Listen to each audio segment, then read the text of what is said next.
നിങ്ങളുടെ favourite shows ഇനി ഒരിക്കലും മിസ്സാവില്ല. ഇപ്പോൾ C5 കാണും നിങ്ങളുടെ ഫേവറേറ്റ് ഷോ തികച്ചും സൗജന്യമായി. ഇന്ന് വരെ അമ്മൂനോട് ഇഷ്ടം തുറന്നു പറയാൻ ഗോവിന്ദന് കഴിഞ്ഞിട്ടില്ല. അത് ഗോവിന്ദന്റെ ധൈര്യക്കുറവല്ലെന്ന് ഞങ്ങൾക്കറിയാം. മുൻപ് സച്ചിക്കുണ്ടായ അനുഭവം ഞങ്ങൾ പറഞ്ഞ ഗോവിന്ദന് അറിവുള്ളതാ. ഗോവിന്ദനെ ഞങ്ങൾ നിർബന്ധിക്കാത്തതും അതുകൊണ്ടാ. ഞാനിത് ലച്ചനോട് പറഞ്ഞ ഉടനെയൊന്നും അംഗീകരിക്കില്ല സഞ്ജു. പിന്നെ അവളെ ഫേസ് ചെയ്യാൻ എനിക്ക് കഴിയാതെ വരും. എനിക്ക് പിന്നെ താമസം വല്ല ഹോട്ടലിലേക്ക് മാറേണ്ടിയും വരും. അങ്ങനൊരു അവസ്ഥ തന്നെ ആയിരുന്നില്ലേ സച്ചിനുണ്ടായത്? ഗോവിന്ദ് പറയുന്ന കേട്ടപ്പോ എനിക്കും ടെൻഷനായി. ഒരു ടെൻഷനും വേണ്ട. ഞങ്ങൾ ഒന്നിച്ച് ജീവിക്കുന്ന കാണാൻ കൊതിക്കുന്ന ഒരു മൂഡിലാണ് അമ്മു. ഗോവിന്ദ് ഇന്ന് തന്നെ അമ്മുവിനോട് മനസ്സ് തുറക്കണം. ഇന്നോ? അതൊന്നും നടക്കുന്ന കാര്യമല്ല മോനെ. കാത്തിരിക്കാൻ ഒരു മനസ്സുണ്ടെങ്കിൽ ആദ്യം മനസ്സിൽ നിന്ന് അകറ്റി നിർത്തേണ്ടത് തിടുക്കത്തെയാ. ഞാൻ എത്ര കാലം വേണമെങ്കിലും കാത്തിരുന്നോളാം. നിങ്ങൾ പോയി റെഡിയായിട്ട് വാ. പിന്നെ ഫംഗ്ഷനൊക്കെ അടിച്ചു പൊളിക്കണം. ഗോവിന്ദ്, ഞങ്ങൾ ഇതിപ്പോ നിന്നോട് പറയാൻ ഒരു കാരണമുണ്ട്. ഞങ്ങളുടെ ശാന്തി മുഹൂർത്തം കുറിച്ച സമയം ഗോവിന്ദ് തന്റെ പ്രണയം അമ്മുവിനോട് പറയണം. അവളെ ഞാൻ ആ സമയം ഗോവിന്ദന്റെ അരികിലേക്ക് അയക്കും. അമ്മു ഗോവിന്ദനെ കാണാൻ വരുന്ന കാര്യം ഞാൻ ഉറപ്പായിരുന്നു.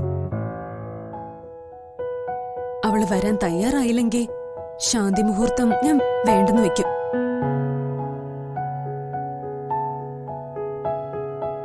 അമ്മുവിന്റെ മനസ്സിൽ ഒരു പുരുഷൻ ഉണ്ടായിക്കഴിയുന്ന നിമിഷം വേണം ഞങ്ങൾ ഒന്നിക്കേണ്ടത്. ഇതെന്റെ ഏറ്റവും വലിയ ആഗ്രഹം. എനിക്കായി ഒരു ജീവിതം അല്ല ഞാൻ ആഗ്രഹിക്കുന്നത്. ഒരു താലിയുടെ പേരില് എന്റെ അനിയത്തിയുടെ ജീവിതം വഴിമുട്ടിപ്പോകാൻ ഒരിക്കലും പാടില്ല. അമ്മുന്റെ കഴുത്തില് ഏതോ ഒരാള് താലി കെട്ടി. അതവളെ ഒരു അധ്യാപത്തിൽ നിന്ന് രക്ഷിക്കാൻ വേണ്ടി മാത്രമായിരുന്നു. അയാൾ ഏതോ വഴിക്ക് പോയി. ഇനി ഒരിക്കലും ചിത്രത്തിലേക്ക് അയാൾ വരില്ല. വന്നാ കൂടി അയാളെ സ്വീകരിക്കാനും ഞങ്ങൾ ആരും തയ്യാറല്ല. അവൾക്കും അതറിയാം. ഇന്നത്തെ ചടങ്ങില് അവൾക്ക് ഒരു മാറ്റം വരും.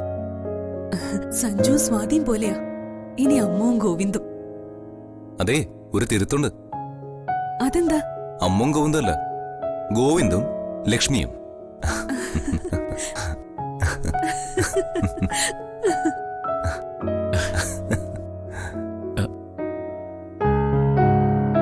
എങ്കിൽ ഞാൻ പറയാല്ലേ? ഉറപ്പായും പറയണം. രണ്ട് ജീവിതങ്ങൾ ഇന്ന് പ്രതീക്ഷയിലേക്ക് കാലുവെച്ചു തുടങ്ങട്ടെ. ഇന്ന് ശാസ്ത്രികൾ കുറിച്ചു കൊടുത്ത ആ മുഹൂർത്തത്തിൽ ഞാൻ ലച്ചുവിനോട് മനസ്സ് തുറക്കും. നിങ്ങൾക്കത് ശാന്തി മുഹൂർത്തമാണെങ്കിൽ ഞങ്ങൾക്കത് ശുഭമുഹൂർത്തമാവും. എന്താ, ഹാപ്പി അല്ലേ? ഹാപ്പി. എന്നാലേ ഞങ്ങളും ശരിക്കും ഒന്ന് ഒരുങ്ങി റെഡി ആയിട്ട് വരാം. ഗോവിന്ദ് താഴേക്കോ? പോ.